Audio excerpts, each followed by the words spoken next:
تو ہم شاید وہاں پہنچ جائیں جدھر یہ ٹکڑے ہم واپس جمع نہیں کر سکیں گے اپنے ملک کے۔ میں سب سے پہلے آپ سب کے سامنے ایک چیز رکھنا چاہتا ہوں کہ اس سب کے پیچھے ہے کیا؟ یہ جو 1 سال سے ایک افراتفری ملک میں مچی ہوئی ہے، ایک پورا زور لگا ہوا ہے کہ کسی نہ کسی طرح عمران خان کا راستہ بند کیا جائے، کہ یہ ملک کے لیے بہت برا ہے، اس کو نہیں آنے دینا چاہیے۔ اگر الیکشن بھی نہ ہو، آئین بھی ٹوٹ جائے، کوئی سپریم کورٹ کو بھی ذلیل کیا جائے، لیکن اس کو نہیں آنے دینا۔ اس کے پیچھے ہے کیا؟ میں ذرا آپ کو پہلے یہ گراف دکھا دوں۔ یہ جو آپ کے سامنے ہے، یہ ذرا گراف دیکھیں۔ یہ ہے سروے کا رزلٹ۔ یہ سروے کا رزلٹ میں یہ ذرا ادھر دیکھ لیں کہ 70% اس وقت تحریک انصاف کی مقبولیت ہے پاکستان میں۔ باقی ساری پارٹیز کی ملا کے بھی تو جو مقبولیت ہے، ان سب کو اب خوف ہے کہ الیکشن اگر آ گئے تو یہ ہار جائیں گے۔ اب یہ پی ڈی ایم کی جماعتوں نے تب سے فیصلہ کیا ہوا ہے کہ الیکشن بھی نہیں لڑنا، کیونکہ الیکشن اگر ہو گیا تو عمران خان آ جائے گا، اور اگر عمران خان آ گیا تو ان کو یہ نہیں فکر کہ ملک کو اچھا ہوگا یا برا ہوگا، ان کو فکر یہ ہے کہ انہوں نے اربوں روپے کے اپنے کرپشن کے کیس معاف کروا لیے، اور ان کو ڈر یہ لگا ہوا ہے کہ جو 30 سال سے محنت سے انہوں نے پیسہ چوری کا اکٹھا کر کے باہر رکھا ہوا ہے، کسی طرح اس پیسے کے اوپر یعنی وہ محفوظ رہے۔ اور خطرہ عمران خان سے ہے، کیونکہ باقی تو سب ملے ہوئے ہیں۔ اب اس کی وجہ سے یہ سارا ملک تباہی کے راستے پہ جا رہا ہے، کہ صرف اس خوف سے کہ ہمارا آپ کے پیسہ نہ یا کہ این آر او نہ واپس لے لے، بس یہ وجہ ہے کہ یہ آمنے سامنا کھڑا کر رہے ہیں ملک کی سب سے بڑی جماعت اور ملک کی فوج، اور یہ کامیابی سے یہ کر رہے ہیں کیونکہ یہ پرانے 30 سال کے پرانے سیاستدان ہیں۔ یہ جا کے وہاں ڈراتے ہیں ان کو کہ سر وہ آپ کو ہٹا دے گا آ کے۔ میں بار بار کہہ بیٹھا ہوں کہ میں اداروں کے اندر انٹرفیئر نہیں کرتا، میں کہہ بیٹھا ہوں، بار بار پیغام پہنچا بیٹھا ہوں، لیکن وہاں سے ڈراتے جی آ کے ہٹا دے گا آپ کو، فوج میں انٹرفیئر کرے گا۔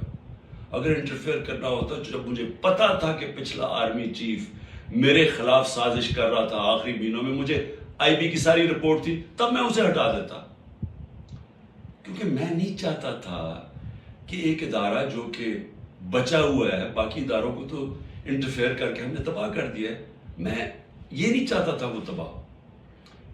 اور میں آج ذرا پہلے تو یہ پی ڈی ایم کے اوپر بعد میں آتا ہوں، میں ذرا فوج کے اوپر بات کر لوں۔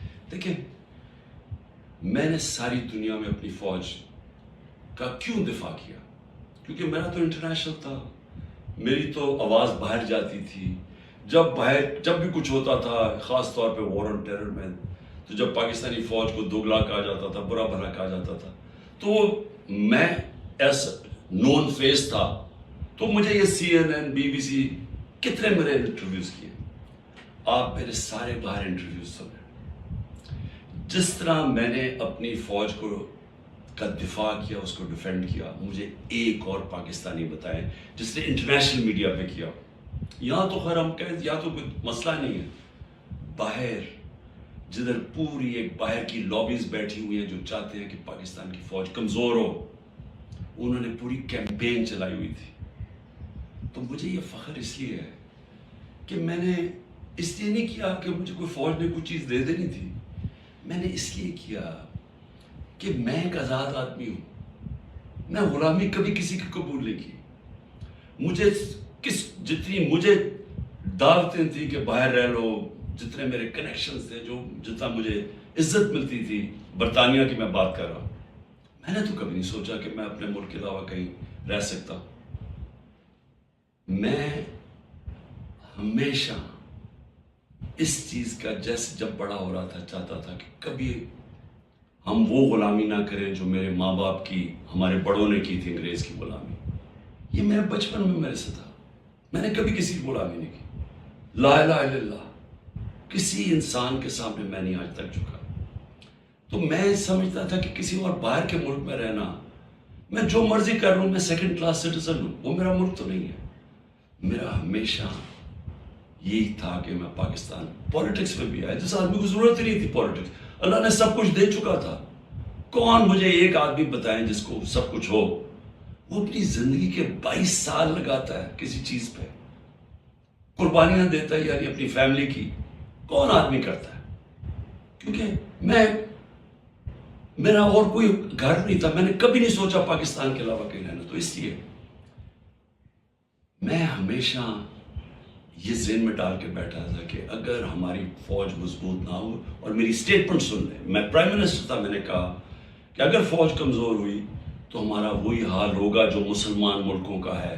اٹھا کے دیکھیں نا، اوپر سے لے کے نیچے تک، لیبیا، سیریا، صومالیہ، پھر افغانستان سے جو ہوا، عراق سے جو، سارے ملک تباہ ہوئے جو اپنی دفاع نہیں کر سکتے تھے. ہمیں فخر تھا کہ ہماری سب سے مضبوط فوج ہے. تو جب بھی، پہلے میں واضح کر دوں کہ میں کبھی اپنی فوج کی تنقید کرتا ہوں تو جس طرح میں اپنے بچوں کی تنقید کرتا ہوں اصلاحات کرنے کے لیے. کیونکہ اگر فوج کو میں کمزور کروں گا تو میں اپنے آپ کو کمزور کروں گا. اور یہ جو پی ڈی ایم کوشش کر رہی ہے، اور کامیابی سے، کہ کسی طرح آمنے سامنا ہو جائے پاکستانی فوج کا اور تحریک انصاف کا. کون اپنی فوج سے لڑنا چاہتا ہے؟ مجھے یہ ابھی سمجھ نہیں آ رہی کہ اس میں جیتے گا کون؟ اس میں ان پی ڈی ایم کو تو کوئی فرق نہیں پڑے گا. یہ جب میمو گیٹ میں امریکہ کو کہہ رہا تھا زرداری کہ جناب مجھے اپنی فوج سے بچا لو، اس کے پیسے باہر پڑے ہوئے ہیں. جب نواز شریف انڈین لابی کو اور اسرائیل لابی کو اپنے ساتھ ملانا چاہتا تھا، اپنی فوج کو کہہ رہا تھا کہ دہشت گردی میں ملوث ہے، اس کے پیسے اربوں ڈالر باہر پڑا ہوا ہے. وہ جب ہوتا ہے موقع باہر بھاگ جاتے ہیں. تو میرا تو کوئی باہر نہیں جانا. تو میں اس لیے آج یہ کہنا چاہتا ہوں کہ یہ لوگ کامیابی سے وہ کام کر رہے ہیں جو میری آنکھوں کے سامنے ایسٹ پاکستان میں ہوا تھا. میں نے وہ دیکھا ہوا ہے ایسٹ پاکستان میں کیا ہوا تھا.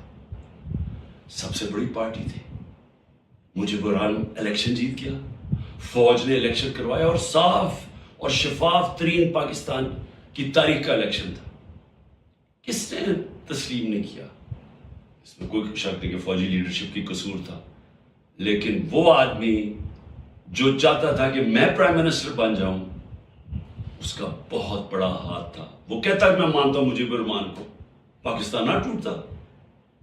اس نے پوری پلاننگ کی اپنی ذات کے لیے. اس نے پاکستانی فوج کو لڑا دیا سب سے بڑی پارٹی سے، ملک ٹوٹ گیا. آج وہی ہو رہا ہے. یہ پی ڈی ایم لڑا رہی ہے جان کے. یہ جو کیسز بن رہے ہیں کہ جی ملٹری کورٹ میں کیس کر دو، آرمی ایکٹ سے کیس کر دو، کبھی آج تک ایسا ہوا ہے کہ نہ آپ نے کوئی تحقیقات کی، نہ کوئی انڈیپینڈنٹ انکوائری ہوئی، نہ پتہ چلا کہ یہ اس کے پیچھے کون تھا، اور ایک دم جج، جوری اور ایکسیکیوشن فیصلہ ہو گیا کہ جی تحریک انصاف دہشت گرد جماعت ہے، اور پکڑ دھکڑ شروع ہو گئی. 7,500 کارکنوں کو پکڑ لیا ہے، اس میں عورتوں کو پکڑ لیا ہے. کبھی اس ملک میں ہوا ہی نہیں ہے. یعنی جس طرح عورتوں سے بدتمیزی ہوئی ہے، یہ کب ہوا ہے یہاں اس ملک میں؟ اور پھر گھروں میں جانا رات کو، سارا گھر توڑ دینا، عورتوں سے دھکے دے رہے ہیں عورتوں کو. شیریہ رفیدی کی بیوی کو بھی ساتھ پکڑ کے لے گئے. پھر ایک جگہ سے چھٹتی ہے شیرین مزاری، دوسری جگہ پکڑ لیتے ہیں.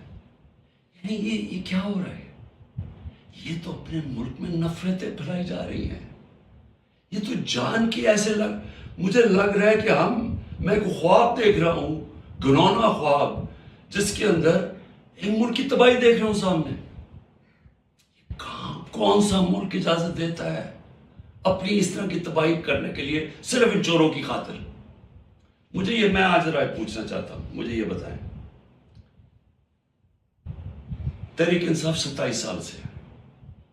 مجھے ایک جگہ بتائیں کہ عمران خان نے کہا ہو کہ کسی قسم کا آپ قانون توڑیں, قانون کے باہر چلیں, آئین کے باہر چلیں. مجھے ایک دفعہ ایک سٹیٹمنٹ میری بتائے 27 سال میں, مجھے ایک میرے لیڈر کی سٹیٹمنٹ بتائیں جو میرے نیچے ہے, جو میری پارٹی کے لیے وہ کہے کہ جناب توڑ دو, گھراؤ کرو, جلا دو. ایک جگہ بتائیں.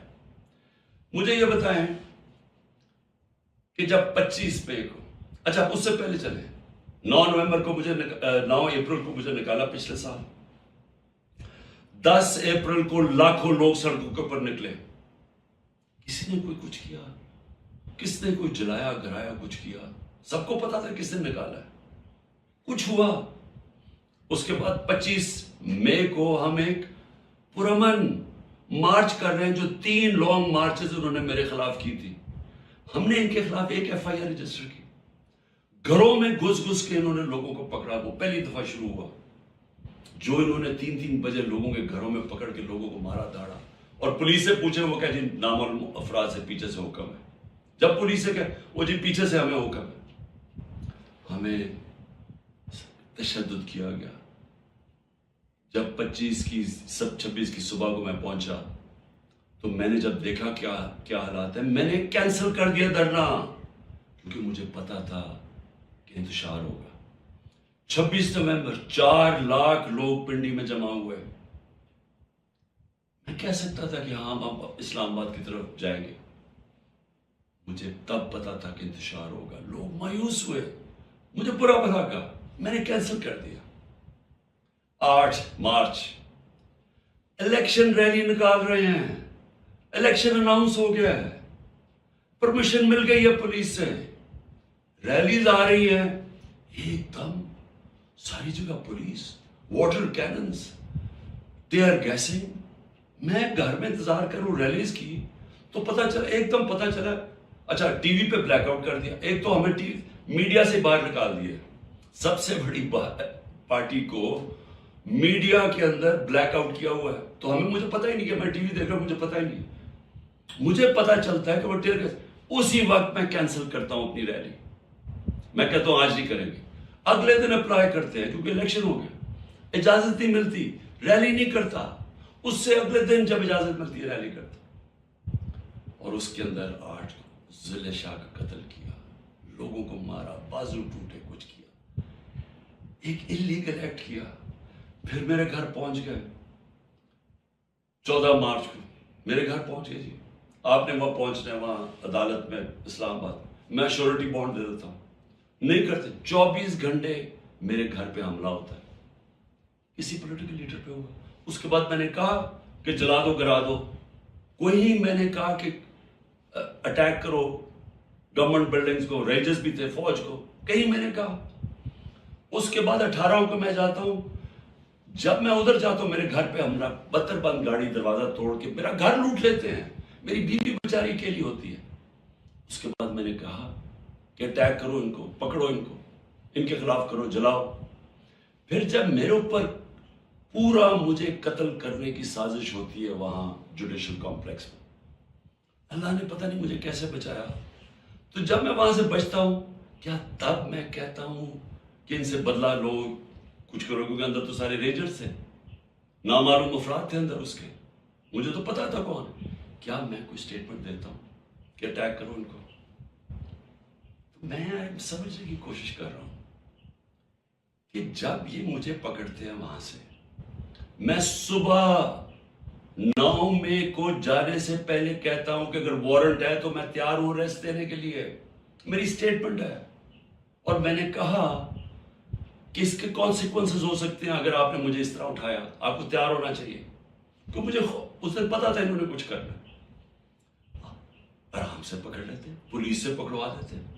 ساری دنیا کے اندر امیج گیا ہے کہ پہلے شیشے توڑ کے سر پہ میرے ڈنڈا مارا, لوگوں کو زخمی کیا, اور مجھے ایسے پکڑ کے لے کے جا رہے جیسے کوئی دہشت گرد ہے. کہ پاکستان کا سب سے بڑی ڈیموکریٹک پارٹی کا سربراہ نہیں, 12 الیکشن اسمبلی میں نیشنل اسمبلی کے جیتا ہوں, جو ورلڈ ریکارڈ ہے.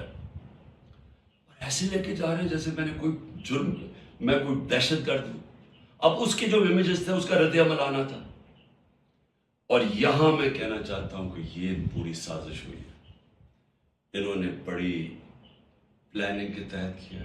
ہمارے پاس اب ساری ایویڈنس آ گئی ہے، ہم عدالت پہ جانے لگے کہ جوڈیشل کمیشن بنائی جائے، تحقیقات کی جائے کہ ایک پارٹی نے اتنی اپنی طویل سٹرگل میں جب اس نے کبھی وائلنس کی طرف گئی ہی نہیں ہے تو وہ ایک دم یہ کیسے جا کے جلانا شروع ہوگا. اور اس کو تو اس کے اوپر تو سب سے پہلے آئی جی پنجاب کو بلائیں. یہ جو جناح ہاؤس میں ہوا ہے، یہ ہم وہاں وہ لوگ بتا رہے ہیں، میں جب ادھر تھا پولیس لائنز کے اندر انہوں نے مجھے رکھا ہوا تھا، تو وہاں جب مظاہرین آئے تو وہ بھی اتنی دور تھے تو پولیس نے ان کے اوپر اٹیک کر دیا، شیلنگ کر دی. تو یہاں لبرٹی سے لوگ جا رہے ہیں ادھر، کدھر تھی پولیس؟ یہ کس نے کیا ہے؟ اگر اس کی صحیح تحقیقات ہو جائے تو پتہ چل جائے گا اس سازش کے پیچھے کون تھا، کون اس کو استعمال کرنا چاہتا تھا ایک پوری پارٹی کو بین کرنے کے لیے، قلعدم کرنے کے لیے.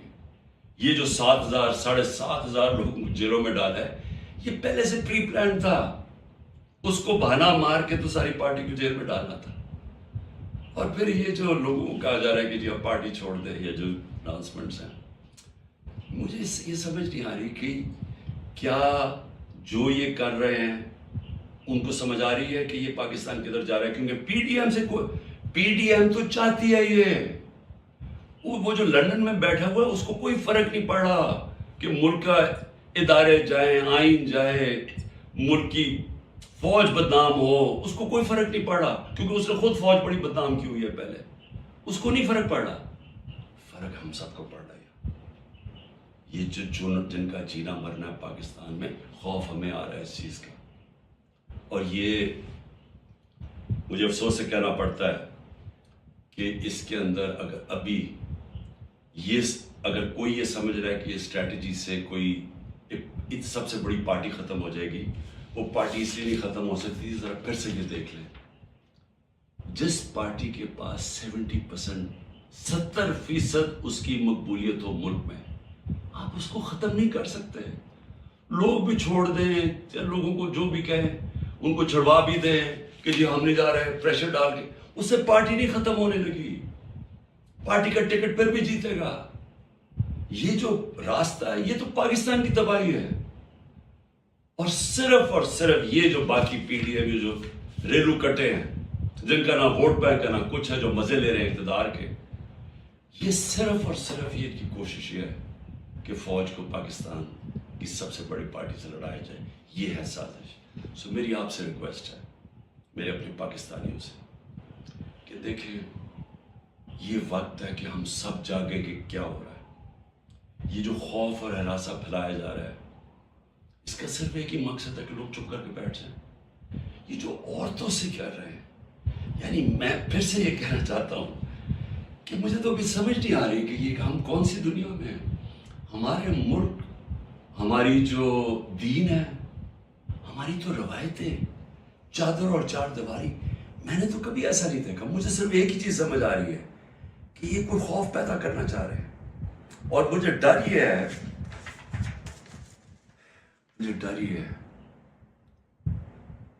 اس کا بہت بڑا بیک لیش آنے والا ہے جو ہمارے ملک کو مزید اور نقصان پہنچائے گا. ابھی تک کوئی جو بات نہیں کر رہا، سرکاری بلڈنگز کی بات کر رہا. اور میں جب کہا ہم نے انشاءاللہ ہائی کورٹ میں جا رہے ہیں کہ جوڈیشل کمیشن فوری بنائی جائے، کیونکہ ہمارے پاس اب ثبوت آ گئے ہیں. ہر جگہ ہمیں لوگ نظر آئے جو ہماری پارٹی کے نہیں تھے، جن کے پاس بندوقیں بھی تھی، پسٹل بھی تھے، جو آگے کہہ رہے تھے کہ اٹیک کرو کور کمانڈر ہاؤس. میاں والی کے لوگ اتنے خوش تھے، وہ جو ہمارا جہاز چوک جیسے کہتے تھے، وہ کس سے چلا ہے؟ وہ تو سارے ایک میرا کارکن کہہ رہا ہے کہ جب ان کو پتا چلا انہوں نے روکنے کی کوشش کی. کوئی نامعلوم افراد تھے. اس میں تحقیقات ہونی چاہیے، جس طرح جناح ہاؤس. ریڈیو پاکستان کیسے جل گیا؟ آپ دیکھیں مظاہرہ کہیں اور ہو رہا ہے، ریڈیو پاکستان ادھر جل جاتا، ادھر تو بندہ ہی نہیں کوئی ہوتا. اور آج کل تو فیس ریکگنیشن ہو سکتی ہے نادرا کے ذریعے، پتہ چل سکتا ہے کون ہے. تو اس کے لیے انڈیپینڈنٹ تحقیقات چاہیے. میں ذرا صرف ابھی گنا دوں، اب تک 25 لوگ شہید ہو چکے ہیں. دنیا میں 25 لوگ شہید ہو جائیں، کوئی تو کوئی سوچ رہا ہے کہ کس طرح پرامن احتجاج کرنے والوں کو گولیاں ماری گئی, سیدھی سیدھی گولیاں ماری گئی. 25 اب تک شہید ہو چکے ہیں, اور سب سے زیادہ خطرناک 700 لوگ اس وقت گولیوں کی وونڈ سے گولیاں لگی ہوئی جن کو ہسپتالوں میں 700. اب تک 7,500. عمران خان کی پریس کانفرنس کو آپ سن رہے تھے. پاکستان سے بڑی خبر. عمران خان کہہ رہے ہیں کہ میں اگر پردھان منتری بنا تو آرمی چیف کو نہیں ہٹاؤں گا, میں نے ہمیشہ پاکستان کے اچھے کے لیے سوچا ہے. عمران خان یہ بھی کہہ رہے ہیں کہ پاکستان کو جلایا جا رہا ہے, اگر پاکستان جل جائے ٹوٹ جائے تو نواز شریف کو کوئی فرق نہیں پڑتا. عمران خان کہہ رہے ہیں کہ میں نہیں چاہتا کہ پاکستان لیبیا بن جائے, سیریا بن جائے, عراق بن جائے. تو پاکستان کے پورو پی ایم عمران خان سمبودھت کر رہے تھے. انہوں نے کہا کہ ان کا ٹویٹ یہ سمبودھن آخری ہو سکتا ہے, کسی بھی وقت ان کی گرفتاری ہو سکتی ہے. عمران خان نے آروپ لگایا کہ ملک کو توڑنے کی سازش ہو رہی ہے اور فوج اور انہیں لڑایا جا رہا ہے. عمران خان کے سامنے فوج کو کھڑا کیا جا رہا ہے تاکہ دونوں آمنے سامنے ہو کر لڑ جائیں اور پورا پاکستان جل جائے. انڈیا ٹی وی ہر وقت ہر جگہ ڈاؤن لوڈ کرنے کے لیے سرچ کریں India T V news Google Play store یا ایپ اسٹور پر.